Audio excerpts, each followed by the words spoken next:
Happy Monday and happy MLK Day too. How's it going, everybody? Hello, hello. Happy Monday. Happy. Matt, how are you? I'm good. Can you open the door real quick and let my dog out? Sorry, the dog is very cute and she's causing problems. My dog knows how to open doors. So she okay, sorry. So what's your dog's name? Her name is Lana. Oh, Lana. Okay. Yeah, she's pretty cute. Actually, leave it open because she'll open the door and it'll get really loud. Okay. Cool. Sorry about that. So live and uncut here. Yes, of course. Well, good morning, Kate. Good to see you. For people who don't know who you are, do you want to give a quick intro? Yeah, sure. Hi, everyone. I'm Kate Strachnyi, founder of DATAcated, and I help other companies, other data analytics, AI, machine learning companies reach their audience on LinkedIn. I host a community called DATAcated Circle. I have courses on LinkedIn Learning. I write books. I have kids. I like to run. And yeah, that's about it. What's going on? You're very bored all the time. I know, bored all the time. Too much free time, really. Yeah, I think when we first met years ago, I was like, how does she do all this stuff? There's a lot, and now you've managed to add more, to your plate. I mean, you wrote a book, which we'll talk about. You have, just it's not shrinking the amount that Kate does. It's it's funny because other people have asked me like, oh my God, Kate, how do you do it all? But for me, it doesn't feel like much at all. It feels like I'm just having fun. So it's like, when people eat junk food and watch Netflix and no one goes up to them and say, oh my God, man, how do you do it all? Like, how do you sit there all day? Like for me, that is literally as fun as doing the other stuff. Like I don't really watch much television. I think there's nothing on there that really catches my attention that much.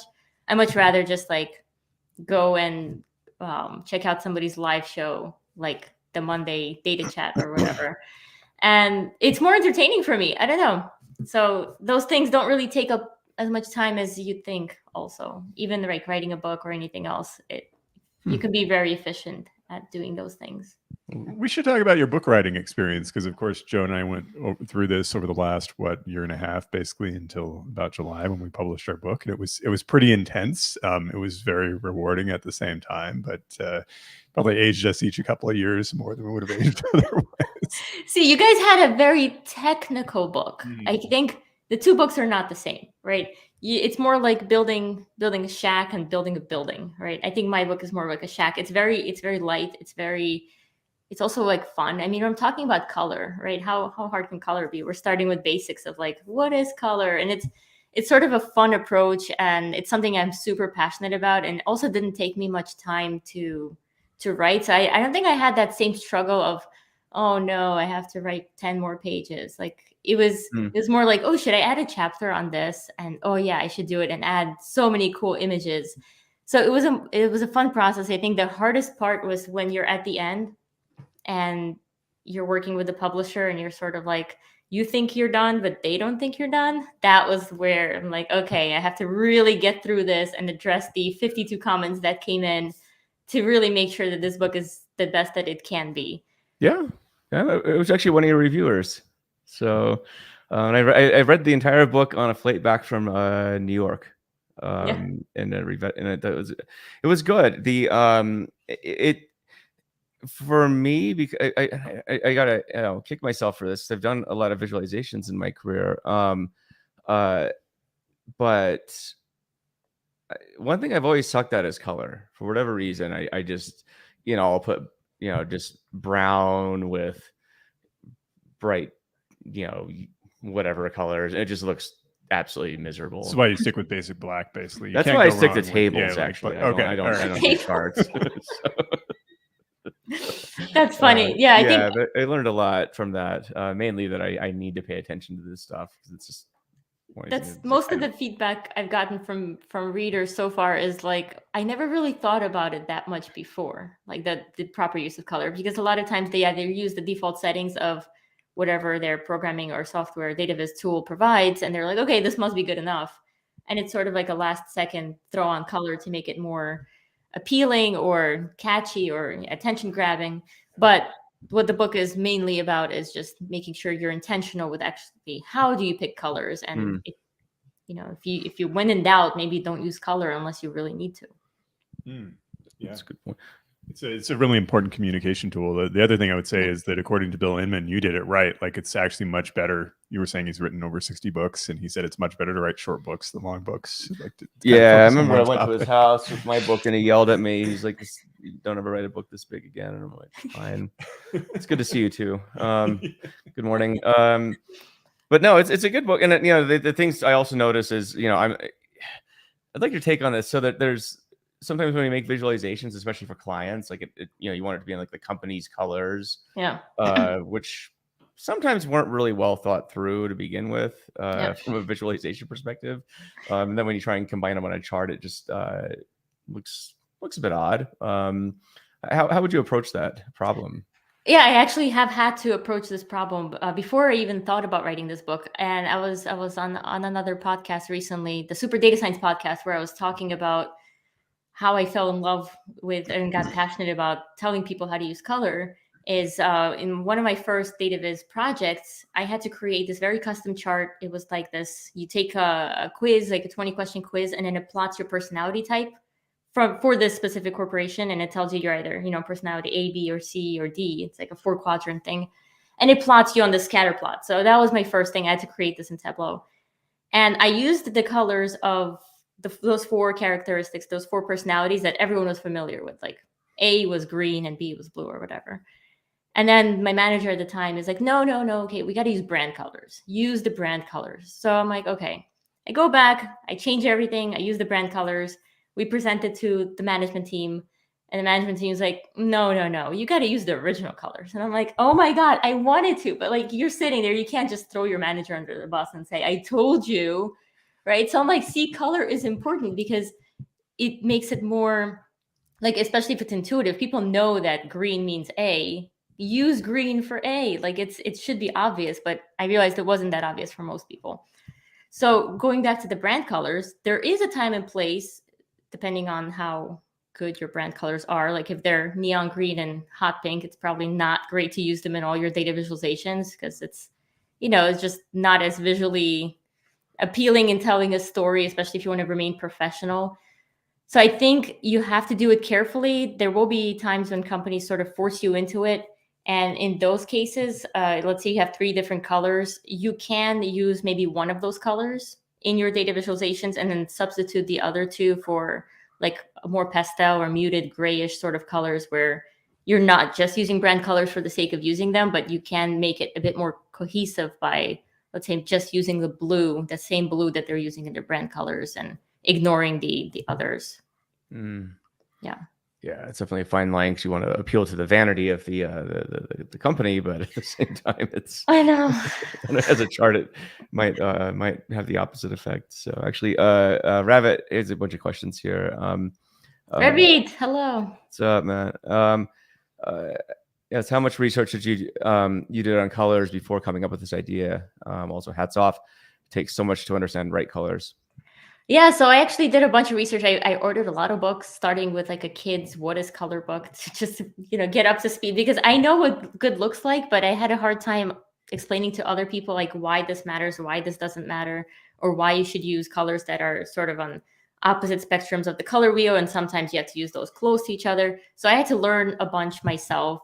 And in writing the book, I actually did it very publicly, where I would share the outline with my community on LinkedIn, and then people would weigh in and say, oh, I think you should also include this and make sure you don't miss like accessibility, and which I was going to include, but it made me understand how important some sections were where I ended up spending more time. So yes, lots of research, lots of sharing it with friends and seeing what they say, and taking some very hard criticism from people. And I'm so thankful for it. Honestly, the people who told me, Kate, this looks great, I appreciate you.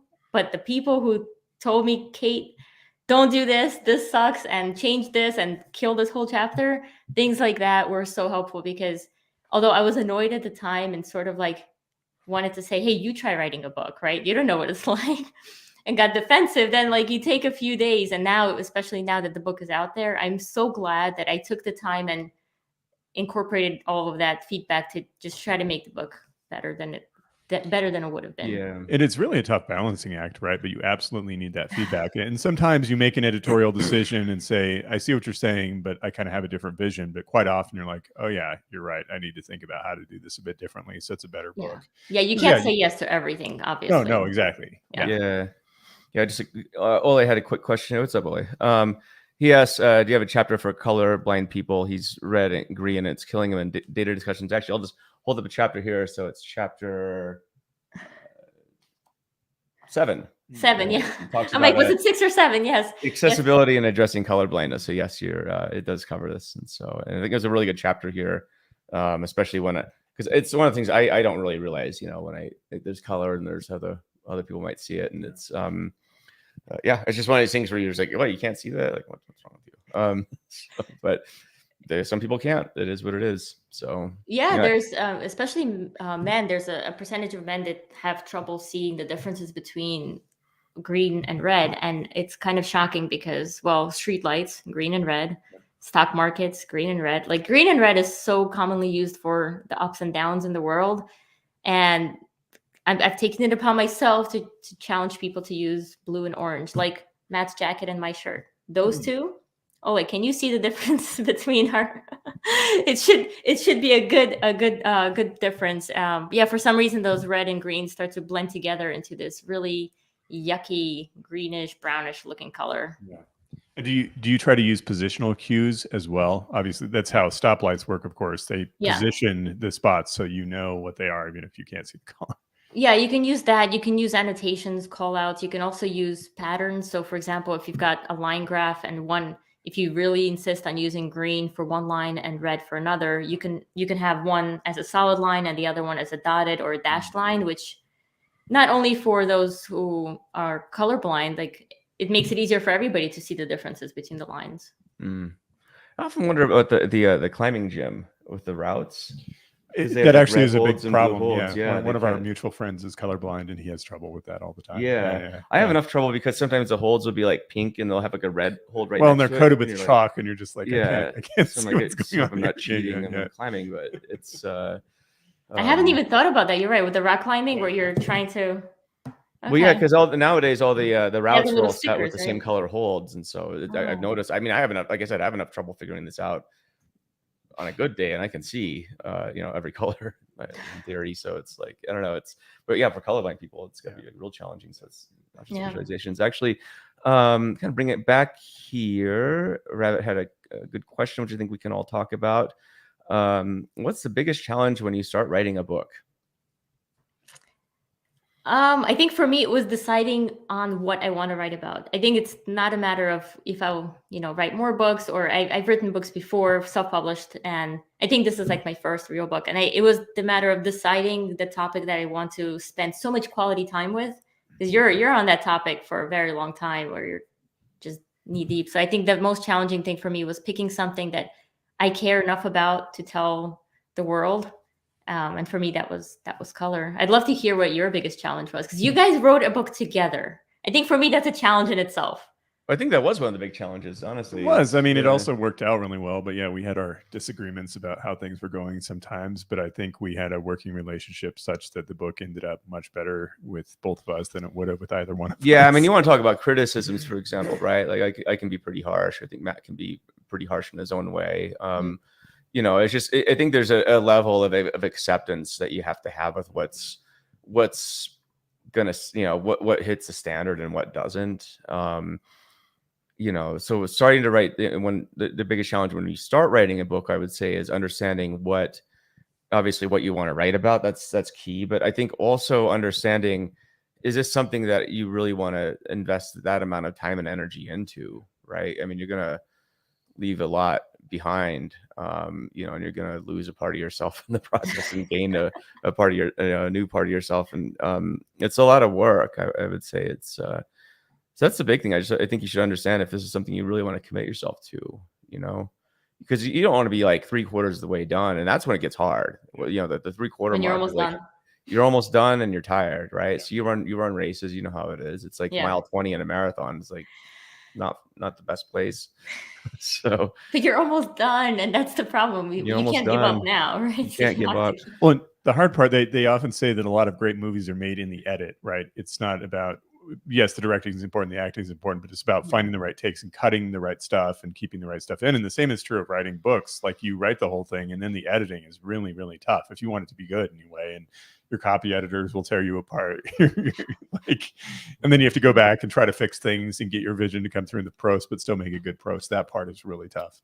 Yeah, I think the other thing too is just be willing to kill your ideas quick. Like, you might think you have a good idea starting out, but a lot of it's like science, right? Like science experiments. You know, you have a hypothesis, and you just gotta test it out, and that's what the early review is for, right? Like, you're gonna get some harsh criticism back. I mean, we got pummeled numerous times, but I would say that's what you want. Like, the last point you wanted is like at the end. At the end when it's out in public, right? Like, that's gonna be the harder thing to deal with. So I intentionally said it was, I treat it like getting ready for a boxing match. Like, you want sparring partners that are just going to beat the crap out of you, because the real world is going to be a lot harder on you. As we're talking before, it's like, it doesn't seem to matter. Like, you always got to reserve at least 5%, maybe more, for people who are just going to hate your book no matter what. Like, you can't make everyone happy. That's very true. Yeah, and I faced that very early on when I was just sharing the idea that I wanted to write this book, and I had people come to me saying, don't do it. No one's going to read it. No one's going to care. It's just color, right? Color is not that important. And the message was, why don't you write a data visualization book, like visual best practices, and have color be a chapter? And it was very hard for me to just keep convincing myself, like, no, I still think, like, I went back and forth so many times, like, maybe they're right, maybe they're wrong, because there was not a book on color for data visualization. And there could have been two reasons. One was no one just wanted to do it yet. Or two was maybe everyone else who was telling me not to do it was right and people wouldn't care. And so far, I mean, I'm getting really good feedback from not only friends in the data community, but people who I've not like met or interacted with before, saying that this is valuable. So I'm so happy I went forward with it, but it is difficult to sort of keep those voices out when you're trying to write a book that maybe not everyone like thought would be a good addition to the world. You got to tune out the world. It's a hard, but you got to listen to it too, right? Like, you got to know that balance. It's the balance, and that's the hard part, because you don't want to be like a crazy person. Like, no, I'm going to write about like Pikachu drinking water. Like, no, and people are like, no one's going to care about Pikachu drinking water, and you're like, no, I'm going to do it anyways. Like, you don't want to be too crazy. So I was trying to do a bit of market research and trying to see if there's a need. That's why I was so excited when O'Reilly decided to work with me on this. It made it more real in my head. I'm like, okay, if a publisher thinks there's a need, then maybe there is a need. So it was a good push. Yeah, because I remember we were talking about that. Yes, like, we is this were. going to go? Is this not going to go? And like, I don't know. I mean, the publisher's a publisher. And at one point I was like, why don't you just self-publish this and just see where it goes, But having the backing of a company like O'Reilly, I think, is good, especially for your first book. It's a good validation of, I'd say, your idea, and also you as an author, that they're willing to take a bet on you. And because I mean, they don't accept anybody. Right. Pretty hard to get in. So yeah, there are some publishers that are a lot more relaxed than others. Yeah, exactly. They have a great platform, and they only publish so many books a year. And so, it's really a privilege to get into that group. Yeah, I guess kind of following up with some of the questions Ravi has. How much can ChatGPT help you with book writing? It's like, I was actually writing about this today, this morning in my journal. I sent myself an email to write a book about ChatGPT because I was in Barnes & Noble yesterday, and I'm like, I don't see any books on this yet. Maybe I should add a book on that. And have ChatGPT write it, right? I think it can help you in many ways. I think asking for a book outline. I wish it was around before I was writing a book. Like I did, maybe it was around, I just wasn't aware of it, and maybe it wasn't as good as it is now. But asking for a really in-depth outline just to see if there's anything you're missing in the book that you might want to consider. I think that's a good way to use it. And also for getting case studies or examples for ideas in your book, I think it's really good at being creative. Like, for example, you have an airline company and, something else happens. And it's good at getting you just creative ideas. I wouldn't have it write the whole book, obviously, because I'm assuming there are some copyright issues with that. But you can use it as a little, like, assistant that helps get ideas. Yeah, I've thought I think it depends on the type of book you're writing. Like I've had this like crazy idea of actually like having a pen name and writing a bunch of like really trashy romance novels. using Because I was looking at what ChatGPT. sells on Yeah. Amazon and Kindle. And it's like, wait, I don't think ChatGPT is gonna get trashy though. that's where the human comes in. So No, you just need your own model. Like it's an iteration where no, you but I was like, if I wanted to make a bunch of money, I and just I write would not have complete made that guess, Joe. That's... complete crap. It'd be like I would do something like that and just carpet bomb Kindle direct publishing, which is these GPT penned novels. But it was an idea. And I was like, for books like that, I would just be like, absolutely like whatever. It's trash, so you don't need to really put a lot of thought into it. But yes, I had this conversation with someone about children's books, like the idea to flood the gates with data stories for children. Like they go on an adventure and they find some data and they organize the data, like teaching them data concepts for children. And it's so easy to create these days, right? Because you can have AI helping you with a lot of the process, even art and all that great stuff. But it comes down to selling, right? So you have the reason you're selling your book, right? You could have written this book and no one knew about you. Would it sell the same way?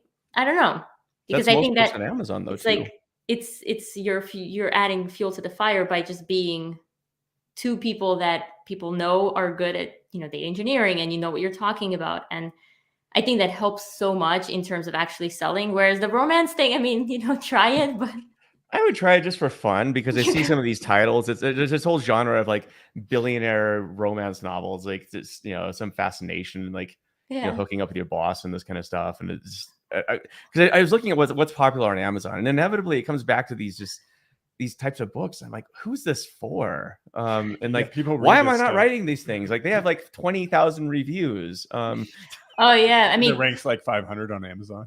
Yeah, exactly. I'm saying like I'm the dumb one here, not them. But I'm not. All right, you should do it. You should do it. Well, tell us what your name is going to be so we can know. In due time, I'll ChatGPT come up with a name too.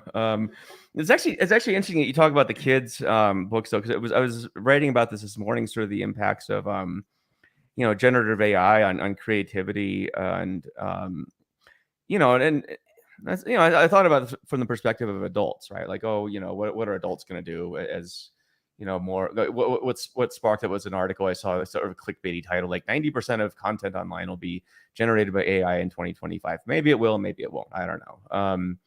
But then I thought, okay, so adults. I mean, there's a lot of resources to teach you data literacy, and I would say anything you want to learn, you can learn. And at this point, it's like, I think in most cases, adults are kind of a lost cause for a lot of this stuff. But for kids, though, right, you got to understand, like I was thinking about, okay, so the education system is super slow to adapt to any sort of changes, let alone this a phase shift, is Matt and I will sometimes call it, of like,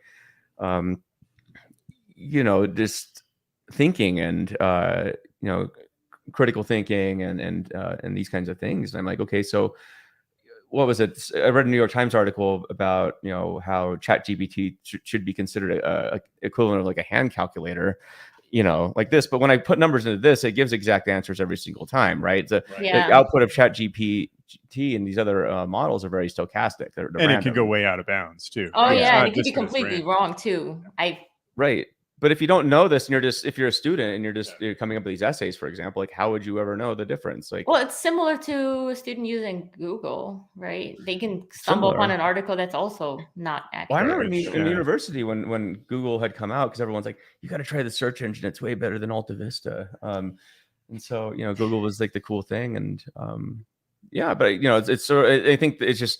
So how are we going to teach critical thinking when all the thinking could be done for you? That was a question. When I showed it to my husband, because like he didn't know about it like 2 weeks ago, and I'm like, here, look what you can do. Like he's in data analytics too. Like he's got a slightly different role, and I'm like just showing him things like, look, you can do recipes. I'm just showcasing all the things you can write jokes, and he's like, so people are just not going to think ever again. I'm like, yeah, I know, that's true. Like, it's true.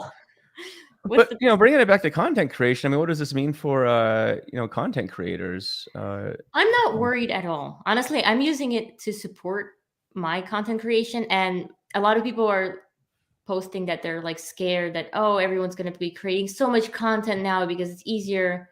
Okay. And it's sort of like people know what to do to succeed in life. Like, you have to do push-ups and run to get like stronger and fit and eat healthy. That doesn't mean people are going to do it. Like, yeah, you can use ChatGPT to create articles on different topics and put them out there. But I think people are generally going to they might do it for a bit and then they're just going to give up because people are just lazy. And like myself included, everyone sort of just like goes back to their own routine and whatever they're used to doing. They might try it out. So I'm really not worried about any influx of more content creators coming in or leveraging this to create their own content. I think it should be used as an assistant, like the way we use Google to help find something. I don't think maybe libraries were like, oh no, they're not going to use us anymore because we're books. And it might be true. And we don't have to keep doing things the slow way if we have this new tool that helps us do it faster, as long as it's accurate, like you said earlier, because that's big. It's like you have to cross-check the results, right? You can have it pull a result, and sometimes it's correct and sometimes it's not. So just like Google, you have to do additional research and check sources. You don't just pick the first answer. Yeah.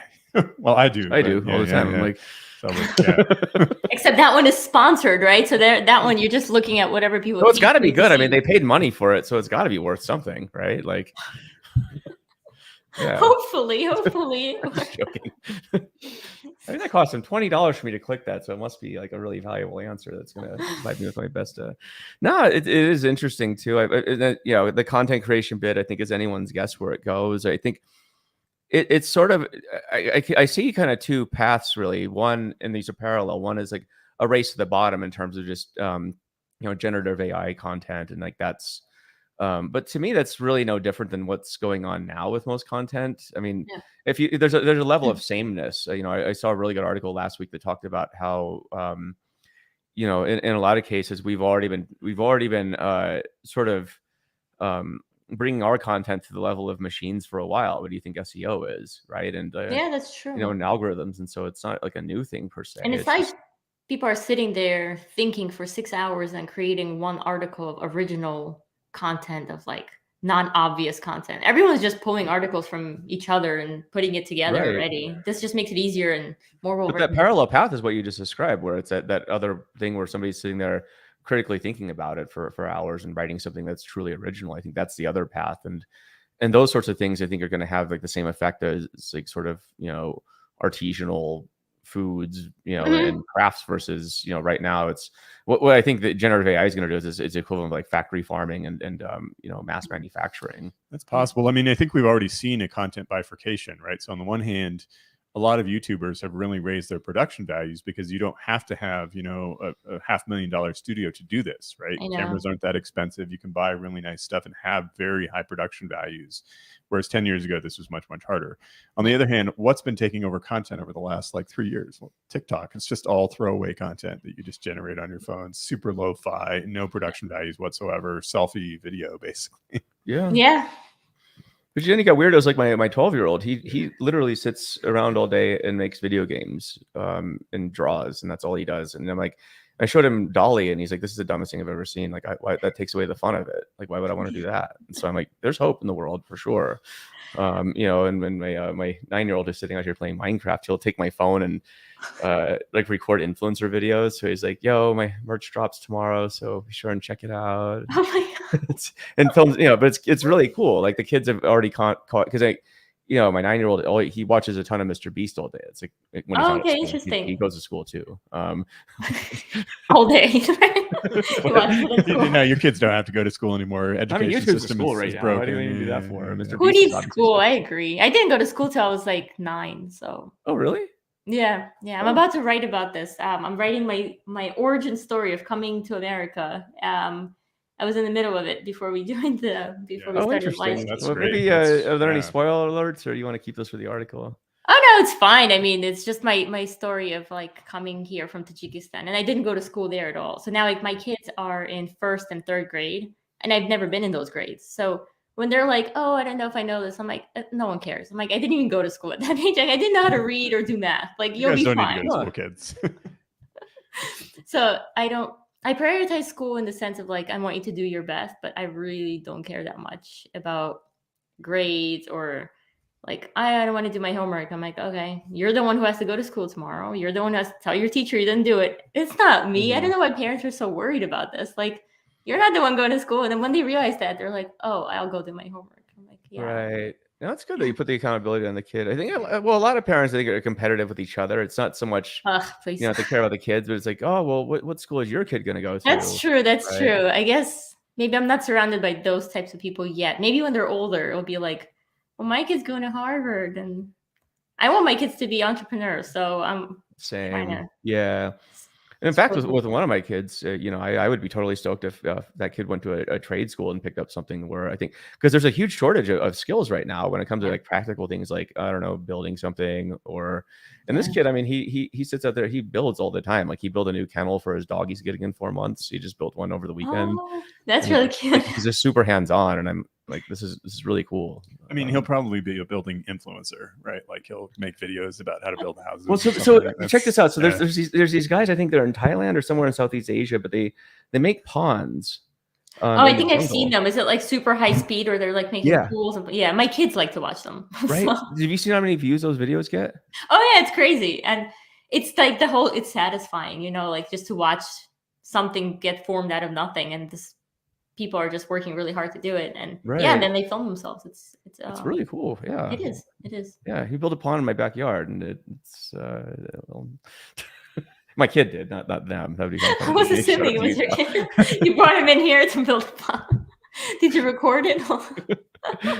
Yeah, so but the video is secret. I can't show anybody. So back to content real quick here. Got a couple questions here. I'll start with one from Natalia. She asked. I think you went over what inspired you to write the book, but this is a good question here. When did you feel more inspired to write? Morning, afternoon, or evening? Oh, it's definitely going to be morning for me. So I wake up at 5 a.m. I like working when it's still dark out. Interestingly, I don't like working when the sun sets. It's like right before the sun rises. I do a lot of my work. Everyone's asleep. I have coffee, and there were definitely times when I had to push through for like a full day. So. You know, with writing a book, you can focus on each chapter, but then towards the end, you sort of have to focus on the whole book. You have to make sure that all the chapters flow, like, should this chapter come first or should that one come first? So I had this whole big like whiteboarding session. I had like printouts everywhere. And for that one massive day, I sort of shut down my room, and my kids even like wrote motivational words on I think I made a post about it of like, you can do it, like just power through, because it's a big deal to make sure that everything is flowing in the same way and that it's not repetitive. That's one thing I really don't like about books, when it's like you've said this and that you're saying it again, and then next chapter you're saying it again, like, okay, we get it. So I wanted to make sure I remove all of that, and it took that literal entire day, but mostly my inspiration hit early mornings.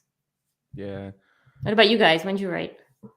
It would depend. I mean, often mornings, late at night, weekends especially. That's how I I think tended you're to more of go. a weekend guy. Yeah. I would just go write, or sometimes on a plane. Like I would just write for 4 hours straight. Planes are so freaking productive. It's crazy. They can be, yeah. I don't know why. It's on your mood and how tired you are, but sometimes they're great.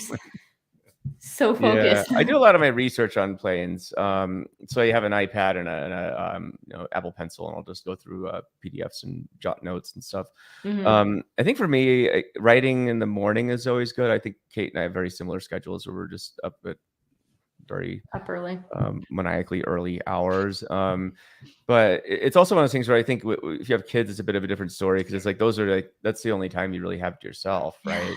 So, and you can't get that back. And so I definitely forced myself to do it. I would say with the book I'm working on right now, it's I would say partially because I don't really have a set deadline. I have my own internal deadline, which I'm holding myself to, but it's like I'm giving myself a lot more liberty to focus on I think the thinking part of it. I think it's a harder book to write than what we just wrote, but there's a lot more nuance to it. So I'm giving myself a lot more time to think and research and also write. But I do hold myself to writing every day, at least 500 words, because that's about a page. That's not bad. So yeah, but it's still, and so the other tips for writing, I would say, or tips, because I'm sure people are asking about this because they want to write maybe, but if you did unsolicited advice, like, you always focus on the notion of a zero draft. So everyone talks about a first draft, but a zero draft is one of these things where if you can just kind of word vomit onto a page.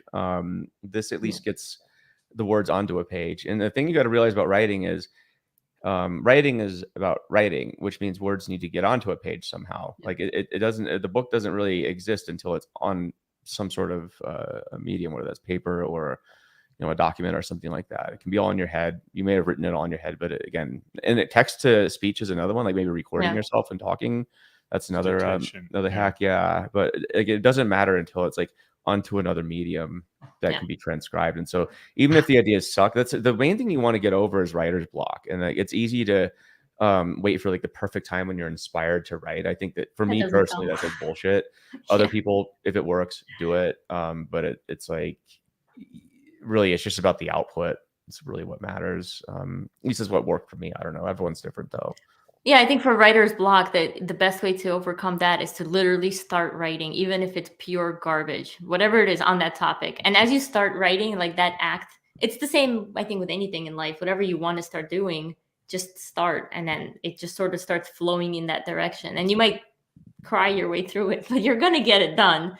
And if that chapter is not flowing, then maybe go to another chapter and come back. But as long as you're actually putting stuff out there, I think. I've used the text to speech. It wasn't as productive for me. I was so frustrated just watching myself like, and then I would write, and I'm like, just stop. Oh, that's fun. And then it's just like blinking, waiting for me to speak. So I'm like, okay, I tried it. I'm like, no, it didn't work. What was it like? One of my old CrossFit coach, he did his PhD in Spanish literature of all things, and he said in his dissertation it was interesting because he would just force himself to write one word a day. That was it. Yeah, what they told me in academia was write for 15 minutes a day, and then usually once you get started, you can keep going, right? Like have more time available, but if you can commit to doing 15 minutes a day, then you'll usually end up doing a lot more. Just get you over that hurdle, basically. It's a very good approach. I think I know people who've used that for reading, like 10 minutes a day. And once you start at 10 minutes, then you're like, okay, I can do more. And it's just Speaking of reading, you read a lot of books. I read a lot of books. Yeah. I read 60 books last year. This year I'm slowing it down, and I'm being a lot more focused for each book and really just getting more insight out of each one. But yeah, I think 98% of that was nonfiction. So it was a lot of running a business. It was a lot of like marketing and growth and running and those types of scaling a business and scaling a community, like just learning as much as I can. So I absolutely love reading though. So that's my Netflix.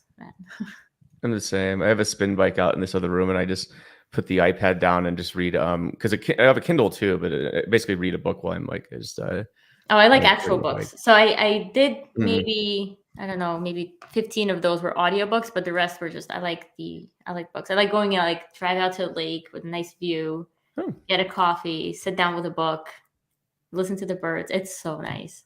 How do you handle the book accumulation problem? That's the I issue. can show you if I turn this laptop around. You okay, all right, now I understand. It looks like a scene from Hoarders. It's just I have a very nice bookcase, but it's inside a closet, so like you can't see. It doesn't look cluttered, but then all the books are neatly organized. I had a period in my life where I actually read romance books, Joe, to your point. Ooh. I probably had 200-300 of them. Like I read a lot of them. They were not the trashy kind though. They were kind of like, ooh, look, they met and now like they bought a house together. It was just, I don't know. It was a period in my life. Go highbrow, Joe. I think you guys should collab on this new company. Yeah, you want to do another book, maybe AI romance novel. Yeah. I actually, when I was in that period, it was before kids. It was like 10 years ago. And I had so many books. And then I gave them to my brother. He has like a shoe fixing place in Manhattan. And he's like, I'll sell the books there for like $1 each. I'm like, okay. But it was a problem. I had so many books. I would go through them in like a day. They seem like quick reads. Forgot how we got here. Hold on. Just your book habit. Book reading, right? Yeah. So the last book I read, it was actually How to Write Useful Nonfiction Books. I've heard this. Such a good book. Like I was gonna write a book about business literacy and like for data professionals, and that book talked me out of it. And I'm glad it did, because now I'm not writing that book. Because it asks you questions like, are you solving a problem? And that book would solve a problem. And then, are you passionate about it? And I was not. So I'm like, okay, why even bother if I'm not going to be excited about writing this one? So I'm writing another book, which I am super excited about. So That's cool. yes. Fred Lodaros is a DATAcated, romanticated. Oh God. Good pun. What's up, Fred? How you doing? Y'all should meet up next time you're in New Jersey. We Y'all have should. the Yeah, New yeah. Jersey crew there. Yeah, So, let's do it. He's a fun guy. I like Fred. Christina has a question here. She says, I think ColorWise is a book that fills a gap in the existing literature. The ideas in the book are relevant. She asks, finding a niche for your ideas can be hard. What are your suggestions on how to find an audience or cultivate interest about your content? Yeah, I think it's very, very specific for each person in terms of how do you actually know what to write about. And I think taking some time and even jotting down like bubbles, like put your name and then write everything that's related to you and your interests, and then thinking about what it is that you actually like talking about. Like I love teaching people about color, and I actually wanted to learn more about it. So for me, that book made a lot of sense. And that was part of the reason I put that business literacy book aside. And I told them, like, I don't want to write this because the other thing I want to write about is very exciting for me. So I think picking something that you are truly excited about, and yeah, consider your audience, but I think it's more important that you're the one who's on board. Like I can write something that my audience will care about, but if I'm going to hate every step of that process, like, do I really want to do it? Is it worth, like, you don't make that much money writing a book, by the way, guys, if you want to put that out there. I mean, I know some people do, and some, I'd say most people probably don't. If you do a quick Google search, I think 2-3% of people actually make a good living as being authors. So it actually becomes like a passion project versus a revenue generating project. And if you're not passionate about it, then why are you doing it? I would say too, it's one of those things where it's about finding an audience, but it's about the audience, I think, finding you and getting on board with what you're about. So it's because I think, I don't know about you, but I've noticed if I try and like placate to an audience, I think I did this early on, but then I realized, okay, if I'm just myself and I just kind of do the things that I'm into, maybe if people are, vibe with it, great. If they don't, it is what it is. So, and that I think for me, at least, it made it a lot mentally healthier, because now I'm not trying to,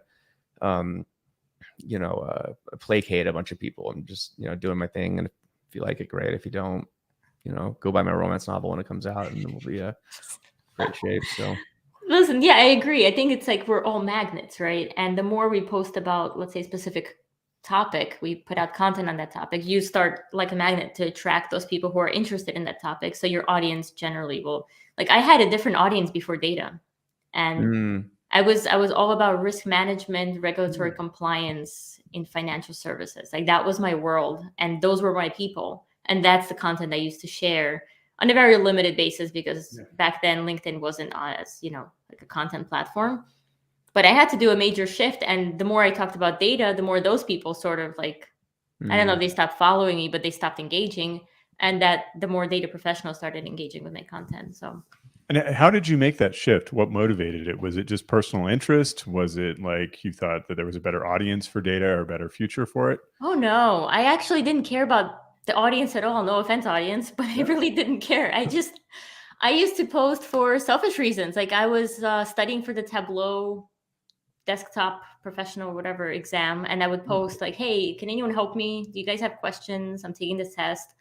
And people started engaging with that. And then I started building visualizations and I started posting them, and people engaged with that. So it was a lot of it came out of selfish reasons where I wanted to better my visualizations, asking for feedback. Then it shifted into sort of my sharing what I'm learning along that journey of becoming a data professional myself. And people just wanted to follow on that journey. So I never intended to come out there and like, ooh, I want followers. No, it was just, I posted, and for some reason people found it interesting enough to connect, engage, and follow. For sure. And I think if you actually go the opposite route and you're trying to go, get a bunch of followers, it never works out for people I've seen. Or, it's really short-sighted, because you're not doing it for yourself. You know, and you don't even know who your followers are, because now it's just a metric, right? Like I just need to get like X number of followers. It becomes obvious, right? Like what people are trying to do. Yeah. Like I get hit up quite often. I'm not sure about you, but people will message like, hey, can you help promote my post? I'm trying to get more followers. And inevitably I'm just like, I don't know. I can't help you do this. Like you really. I had one who was actually pretty funny. So I would engage with this person's post once in a while, just because like, people engage with each other's posts once in a while. And then the individual messaged me and said, like, it's interesting. Every time you engage with my content, like it blows up and it goes really like bigger than it would have if you didn't. And I'm like, okay, I mean, well, that's what I do for a living now, right? So that's great. And then she's like, well, can you just do this every time I post? Can you just like what? Why? Why would I? Like, how do you even ask for something like that? It was so bizarre. And I'm like, do you hear yourself? Like, you want me to just like drop what I'm doing every time you post and go engage with you? That's asking for a lot, man. That's quite the ask. Yeah. It's funny, like there's some weird lines of etiquette that you have to map out in this new online world of social media. I mean, of course, in Facebook, this has been a thing for a long time, but LinkedIn, it still feels slightly new. And it's like, well, yeah, they try to help each other out, but making these ridiculous demands crosses the line. Oh my God. Yeah, it's an interesting one. It's different if you're friends and like you really want to post to do well, and they'll be like, hey, Matt, can you just like comment real quick so it doesn't die? I get that. But we don't know each other at all. It was just like a random person.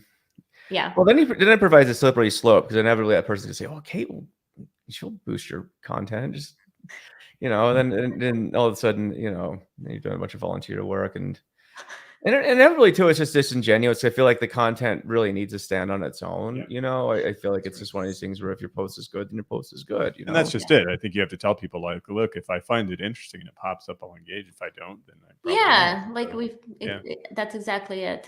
And this was a while ago, maybe like 2 years ago. So I mean, what are your thoughts on companies asking for help boosting their content on LinkedIn? I know this is DATAcated, obviously, it does a lot to help brands, and whatnot. But and walking through this, I don't know about you, but I've kind of seen an evolution of this, this kind of playing out over the years. I'd like your take, because it seems like you were one of the people who are sort of at it from the beginning with data related.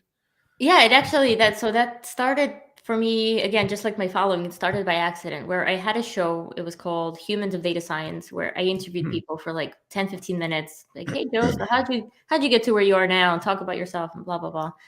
And at some point, people started coming to me saying, hey, I'd love to be on the show. Like, I think I had a backlog of like 600 people who wanted to be on the show. And I'm like, okay, great. I'd pick and choose profiles that I think were interesting, like maybe like an 18-year-old girl in Yemen who's trying to break into data science. Like, I'd get her on the show, and then I'd get like a chief data officer of a big global bank, and trying to mix it up. So I was using that forum to get good speakers. And then once in a while, people would say, hey, how do I get my CEO or founder on your show? Like, we're willing to pay. And I'm like, well, this could be a business. So that's actually how I was able to go off on my own with DATAcated, is being able to leverage the audience that I've built and help educate them on various topics. So I don't do things that are like, go buy this software now, right? I stay away from that type of content. It would always be like, okay, have you ever heard of data observability? If not, come, we'll teach you what it is. And yes, if you're interested, this is the company that's sponsoring, so you can learn more. But I try to do a good job at not telling people sort of like this tool is better than that tool, unless I actually think so. And like, I always talk about Tableau. That's the tool I sort of grew up with. So when people ask, what's your favorite data viz tool? I still say Tableau, because that's the one I know personally. So I'm not going to lie and say, oh, they're all equal. Like, no, that's the one I know. Like, that's it is the truth. But I have definitely seen an uptick in companies wanting to leverage the LinkedIn platform to reach an audience. And I think they're quickly learning that commercials that look like commercials are not going to be watched, or shows that are sales pitches are not going to be watched. And that's just human nature. Nobody wants to be sold to for 45 minutes. For sure. 45 seconds. Yeah.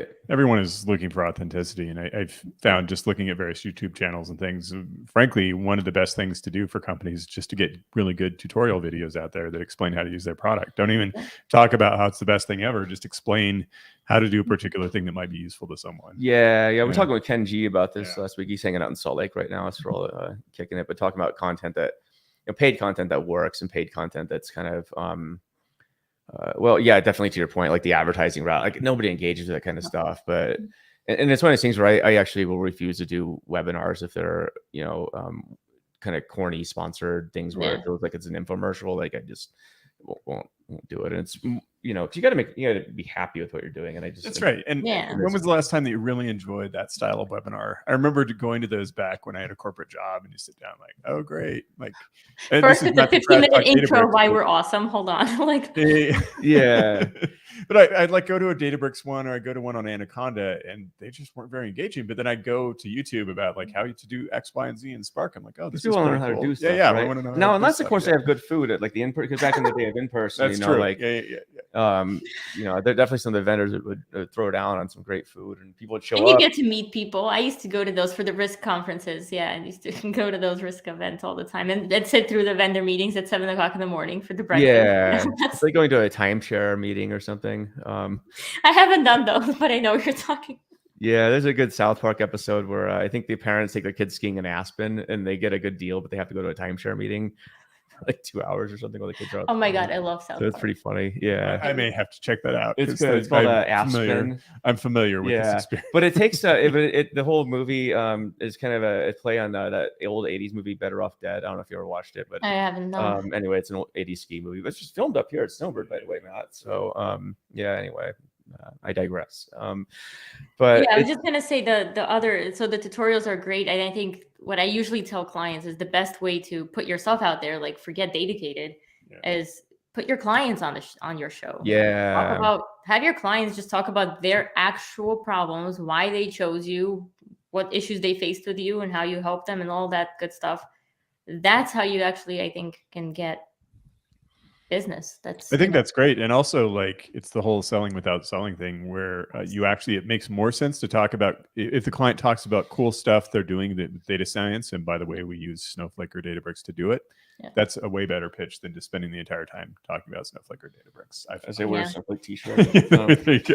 Like, yeah, people want to know what cool stuff you're doing above all, right? Like the tools, you want to explain why they should actually care about the tool, not how the tool is the coolest thing. Well, ever. yeah, and it's interesting too. Like a friend of mine who runs, I would say, a pretty popular data startup. He did mention too, like it's distribution and just getting out of the realm of obscurity is definitely the hardest thing that he's had to deal with. It's like she said, oh, surprisingly enough, if you build your product, people don't just automatically show up and sign up. And I was like, yeah, it's how that works.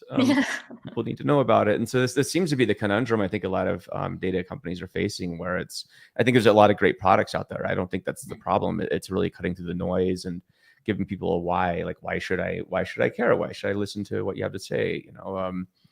Why should I consider buying your product? Like that's obscurity, I would say, is the biggest enemy of a lot of the companies right now. And which sort of, what I've seen recently is an uptick in the number of solicitations that I've been getting from various companies. Maybe that's also because the profile has been raised, but it's hard to say. But at the same time, I have definitely noticed an uptick in frequency and this kind of stuff. So yeah. To your point, I think differentiation can go a long way. I was putting together a list of like 200-300, I think it's now over 300 companies that are in the data analytics, ML, AI space. And it's in a spreadsheet. So I have a column that has the description of the company. And if you read 30 of those descriptions, almost all of them sound the same. They're like, they all are starting to blend together. So like, I actually wanted to play like a little game with the data audience and like match the company description to the company. And I think people are going to have a hard time doing that. I'm using the description on their LinkedIn company page. And a lot of them don't even say like what it is they're doing, which is so bizarre. Like, we're going to help you. We're going to help you do the thing. Like, what's the thing? Be very clear. What is your value add? It's very interesting how they're trying to water it down to the point where you don't even know what exactly they're focused on. Mm-hmm. It's yeah, like we help you get more value from your data. I think that's one. That's all the companies, right? Like that's that's a very common one, actually. I think when we started, we even used that because they're just like, oh yeah, I mean, obviously everybody wants that, but then you start understanding branding more. And you're like, absolutely, do not use that, please. Social rooted, yeah. What's your thing now? What's your slogan? I have no idea actually. Oh no! Yeah, we just show up on Monday. Well, I mean, yeah, I mean, we're kind of going through a bit of a pivot right now with the company too. So we're getting out of, I would say, almost consulting. So that's kind of where we're going. It's education and that kind of stuff. But So I literally can't tell you right now what the pitch is. Joe's writing another book, so because he's insane. But that's the main thing. I'm doing that. Matt, are you writing another book too? Not at the moment. So ask me in You 6 guys months. should write separate books, but like at the same time, because it's nice to have an accountability buddy. I'm sure you guys helped each other along the way with that one book. Like, Oh yeah. like Yeah, "You it done was- yet, man?" That's Well, it's kind of like yeah, it's sort of like mountaineering or something, or escaping from like a horrible accident, I guess, in the middle of that my mountain. God. So it's like you got each other's backs, but it's a bit frustrating at the same time. So yeah, I would say like I definitely I'm having a lot of fun working on the book solo, but yeah, I don't know, man. What would you write about if you had to write a book? I don't quite know right now. Billionaire so I'll have bosses or to- something? Yeah, Yeah. something like that. I'll Okay. have to think about it. Yeah. So- So yeah, it's a tough one. The subject matter is an interesting one. It's this is why I have a hard time like figuring out where I'd want to get a job, for example, if I had to get one, because it's like I don't know like what idea I would have this, or a mission I would have enough staying power to believe in for like years on end. And a book is like a compressed version of that, where you're having to like hyper focus on an idea for a long time, and so you really got to choose very carefully like what what do you want to commit yourself to? Sorry, we were talking about before. Fred says fundamentals of mountaineering. That'd be a good book. Yeah, that's a good one. I think there was a book. The American Alpine Club had a book like that once. It's a good book. Mountaineering with your $1 billion boss. Yes.